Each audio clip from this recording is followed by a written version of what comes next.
Tonight's the night. Hey, great to have you here. So today I'll be reviewing episode 10, the finale of Dexter Resurrection. As usual, we'll run through the episode details, and then give an overall score at the end of either negative, neutral, or positive. And strap in for this one because it may be a long one. Even though the episode was fairly short, they packed a lot in here to close things out. And as a quick reminder, if you love Dexter as much as me, please consider subscribing to the channel for more future content. So this episode opens up right away with where we left things off in the last episode with Prater and Charley having locked Dexter in his vault. And here we're starting to see a little bit more cracks in their relationship as Charley says to him she didn't sign up for killing cops since Prater just murdered Batista at the end of the last episode. She asks Prater if he's just going to leave Dexter in the vault. And yes, it does seem like Prater plans to do that, to leave him in there for 3 days to die of dehydration. And then on the other side of the door, Dexter urgently starts looking around the vault for a way out. We didn't really get the aftermath of his rage screaming that he ended episode 9 with, so that was a little bit of a disappointment, but we do get sprinkles thrown in here and there. He puts a sheet that he finds in the room over Angel to cover him up. It is super convenient how many tools this room has for Dexter to use. And then Ghost Brian shows up. I kind of wondered if this would happen since we have the Ice Truck Killer table here so frequently shown. And Brian's guilt-tripping Dexter about Angel and everything that he's done. He mentions that Dexter could have used him as a brother, which felt like a little bit of a tease towards the books if you've read those. And Brian keeps ripping on Dexter until Dexter eventually throws this chainsaw at him and makes him disappear. And while this version of Ghost Brian reminds me of Deb from New Blood, he does it in a more tolerable and endearing way. Plus, Brian was always a bad guy, so it's kind of expected with this character. And suddenly, as I've kind of wondered about, while Dexter's phone was taken away, Batista's apparently wasn't, and it starts to ring with All-Star by Smash Mouth playing as he's getting a phone call from none other than Quinn. Somebody once told me. And it's both hilarious and unexpected that with all the Cuban music that Angel listens to, we get this famous pop/rock song. Hey now, you're an all-star. Dexter then goes over to Batista to use his eyes to unlock the phone. We hear Quinn leave a message for Batista about Wallace having called him. I did wonder why Joey never called Angel after that interaction, but it seems like they plugged it in here a day later. Quinn also talks about not being able to tolerate Masuka, which just felt like another Member Berries inclusion. Ghost Harry then shows up and challenges Dexter on if he's trying to be a good father by calling Harrison, or if he's just doing it because he doesn't want to die, which the answer ultimately is both. And he calls Harrison as Harrison is hooking up with Gigi, so once again trying to throw in some comedy with some serious moments. They ultimately ignore the call a couple times, but Gigi finally answers it. It feels like she could have probably just put the phone on silent, but she winds up picking up and says that Harrison's going down on her, and suddenly it's like, oh, Harrison, it's your dad. He then steps away to talk to Dexter, and immediately he's like, why are you calling me from Batista's phone? Last time you called me from a cop's phone, it was Logan, and we know what happened there. I'm not really sure why Harrison would have put Batista's number in his phone, but I guess maybe to know when to expect some trouble. But Dexter explains to him that Prater killed Batista, and now Dexter's next in trouble. Harrison then calls his friend who's working the gala so that he can get into Prater's place. I do feel like if Prater had some kind of gala, it wouldn't be at his own home, since he has all these liabilities there. But I guess he's just that confident. Dexter then comes across this drawer of files in the vault and starts to go through them. Harry shows up again, and he's like, you think Prater just left an 8-digit code written down? And here I'm pretty impressed that he remembered it was that many digits. They then see a folder for Charley here, and Harry makes the joke about her name being Charley Brown, which we kind of knew already, and he mentions, no wonder she's always angry. Harry also tells Dexter how ironic it would be if he got caught as being the dark passenger. Dexter then sees a Cooper Morris file, remembering the story that Prater had told him, and he sees a date of when Cooper killed Prater's parents, realizing that would be a memorable date and could be the code. Harry does remind him, though, that he only has one chance before the alarms go off, which I kind of think alarms going off wouldn't be the worst compared to dying in here. We then cut to Harrison and his friend preparing for the gala event. Harrison then FaceTimes Dexter and puts it in his front pocket with his AirPods in, and then Dexter guides him through the estate. It's kind of a fun hiding in plain sight spy tactic, which is even more fitting since Harrison is already dressed like James Bond. And separately, we see that Detectives Oliva and Wallace have now shown up to the event outside. And we do also have Prater wind up grabbing a drink from Harrison's tray, but thankfully he doesn't see his face. Harrison then walks over to the stairwell and immediately gets accosted by the security guy. Harrison tells him that he thinks a server that's high is a liability and points over to his friend smoking in the corner. The security guy's like, oh, thank you, and just leaves his post and heads to take care of it. There's no way that guard would have just pivoted that quickly. But either way, Dexter is a proud dad as Harrison now freely walks up the stairs. He goes up to the floor that he thinks is at the 5th floor and finds a locked door. And Dexter's like, oh, you remember when I taught you how to pick a lock in Iron Lake? So once again, doing the things I taught you as my son back in Iron Lake thing, like early on in the season when he taught him how to clean up from a crime scene.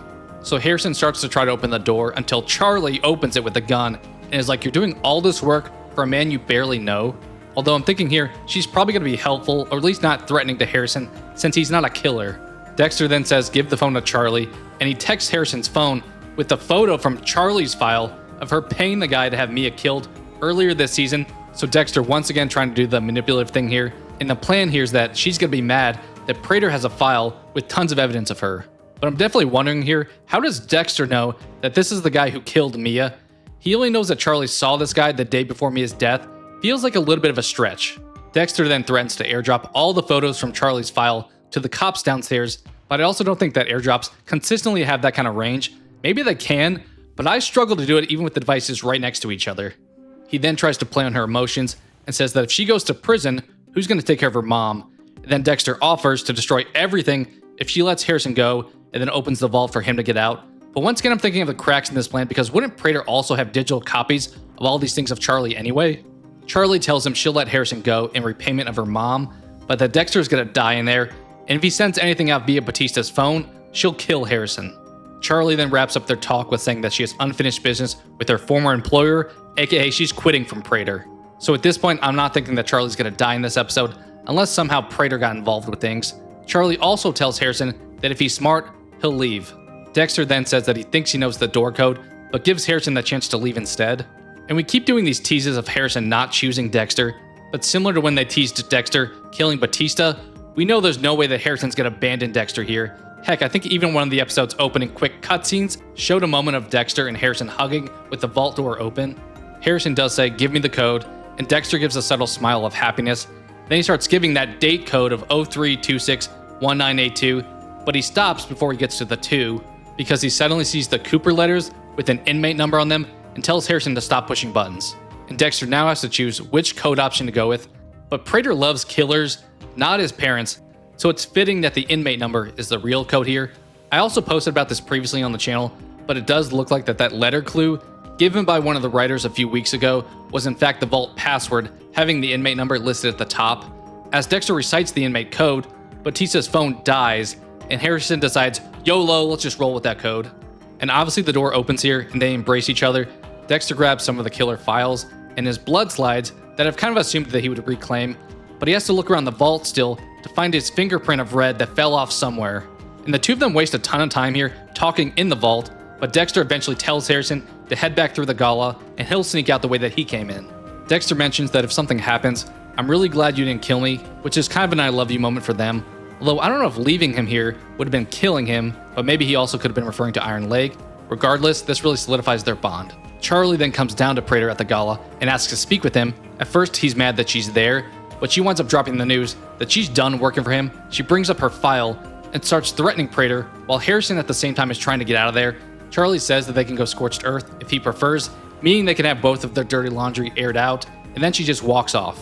And back with Dexter, he eventually finds Red's fingerprint, sure enough, on Batista, and I did like how they juxtapose scenes here of Harrison knocking over a server's tray, and then showing Dexter looking through some of the vault's rubble on the ground. And I even more so liked of how we get a unique comparison of Prater talking about honorable cops at the same time that we're shown Batista's body.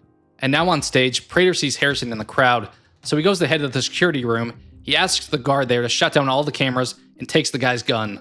And I have no idea why it took Harrison so long to leave here. Couldn't he have just gone out the front door, or however he entered? Was he really afraid of getting caught leaving and maybe not getting paid? I guess he didn't want to make a scene, but he eventually finds a way out, but Prater gets to him in this moment and brings him back inside. Prater then calls Dexter from Harrison's phone, and Dexter does that typical thing where he starts talking right away since he's expecting it to be Harrison. And Prater's like, why don't you come back upstairs? To which Dexter very angrily asks, where's my son? And Prater's like, alive?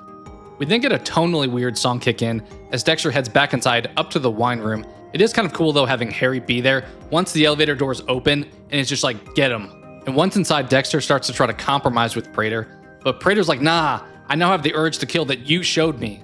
Prater claims that he's gonna kill Harrison, and Dexter offers for Prater to kill him instead. It's a pretty compelling pitch, I'll say, of being the one to kill such an iconic killer like the Bear Butcher and traumatize the son, just like what happened with Prater.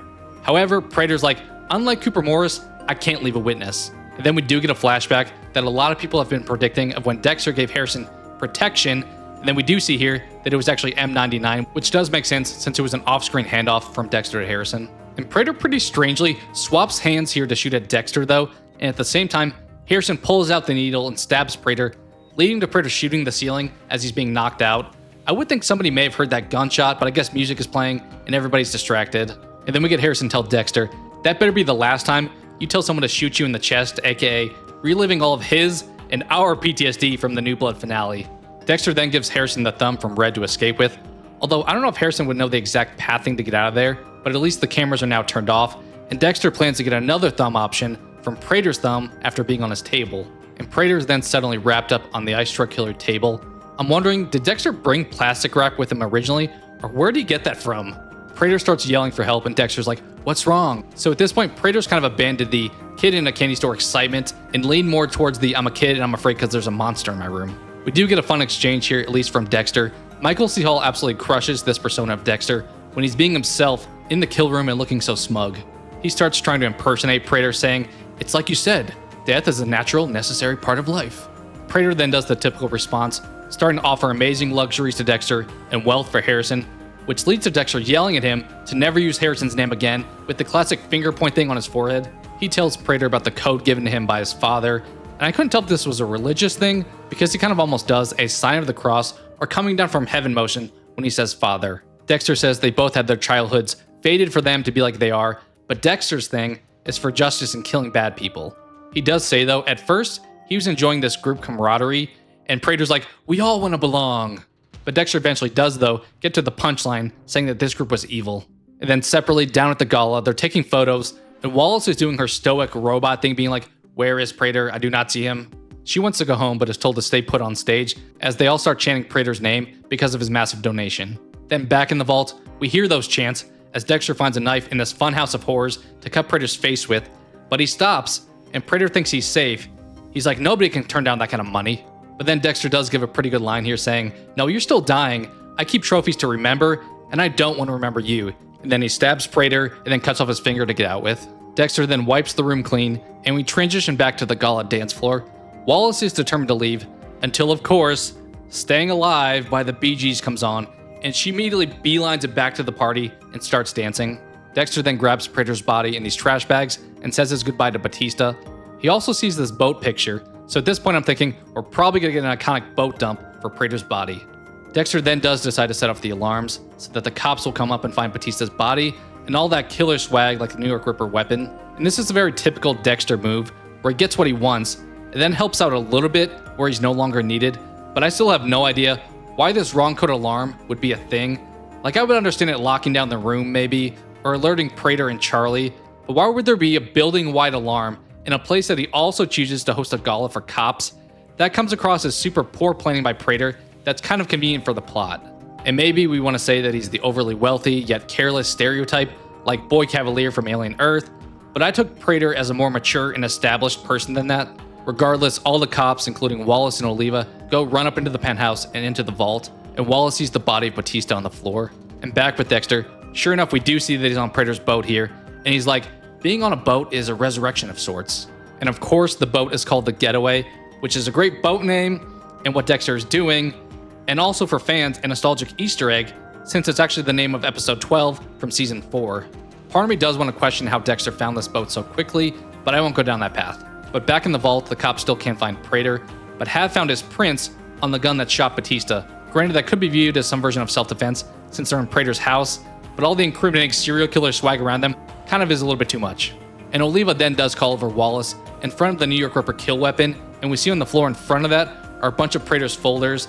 I assume it was Dexter that left this clue for her, but I guess it could have been the cops going through the room. And on top is fittingly a file for Don Framt, aka the New York Ripper. We never get a face reveal or any further info, so sure enough this seems like a season 2 plot point where I'm sure they'll get some kind of famous actor to play Don. I'm also wondering here if somebody famous like Prater is missing, wouldn't somebody notice that Dexter has stolen his boat? And he's out by the Statue of Liberty, which should be a pretty visible spot. And there's no real reason for Dexter to be using the boat here instead of his tried and true fire that he's used all season long without any kind of issues other than nostalgia for us fans, which they do kind of acknowledge the fans shortly thereafter. And separately, we see that Charley is grabbing her mom and is leaving New York, going back to Amherst, pretty much wrapping up that storyline. Her mom's like, what about your job, your students? So I guess she thought that Charley was a teacher, and Charley's like, we have a lot to talk about. And then back with Dexter, we're getting a montage as he's speaking about missing Deb, but now having Harrison and seeing things like Blessing's family. And fittingly, in Bay Harbor Butcher fashion, Dexter throws Prater's body overboard, and there's still no way he would not get caught for doing this though. He then goes over to his bag though, and we see name of active killers like Jaw Splitter, Midnight Mangler, Yonkers Slayer, and then we see Al Walker, aka Rapunzel. And I'm wondering at this point, why is Al the only killer with a real name? I guess maybe because he's been fully tracked down at this point and the others haven't. I also thought that Al's last name was Jolly, but maybe since Al mentioned keeping his family and Prater life separate, it was an alternate last name. It does feel like here though that Prater was super inconsistent with having all this info on killers, but not knowing things like Geminis were twins or Dexter was impersonating Red. It's weirdly both meticulous, but also sloppy. We then end with a bit of a fourth wall breaking quote by Dexter. He says, I'm Dexter Morgan. I know exactly who I need to be, exactly who you want me to be, as he looks to us in the audience. So that wraps up season 1 of Dexter Resurrection. What do you think of how they handled things like Prater or that whole New York Ripper storyline? For a score for this episode, I'm going with a neutral rating. I realize I'm maybe being a little bit overly critical and scrutinizing, but that's part of reviewing, and I think at times we do judge things that we love a little bit more harshly. Based on seeing his name again, I do think we'll see Eric Stonestreet back as Rapunzel in the future. I also expect more Quinn, and it seems like Detective Oliva may be a good guy after all. I've heard people imply that Gigi could be just a one-season fling, but I definitely expect her back in season 2. And speaking of that, the writers definitely felt confident here that they would get more seasons because they certainly teased more Dexter plotlines with these files and the New York Ripper than they've traditionally done.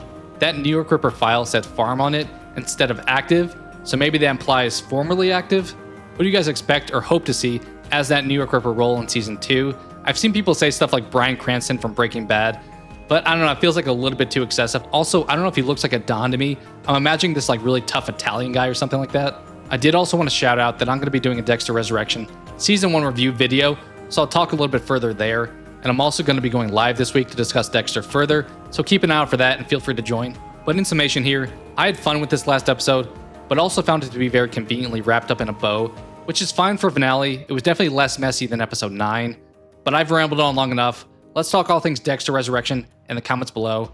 Thank you so much for watching, and I hope to talk to you again soon.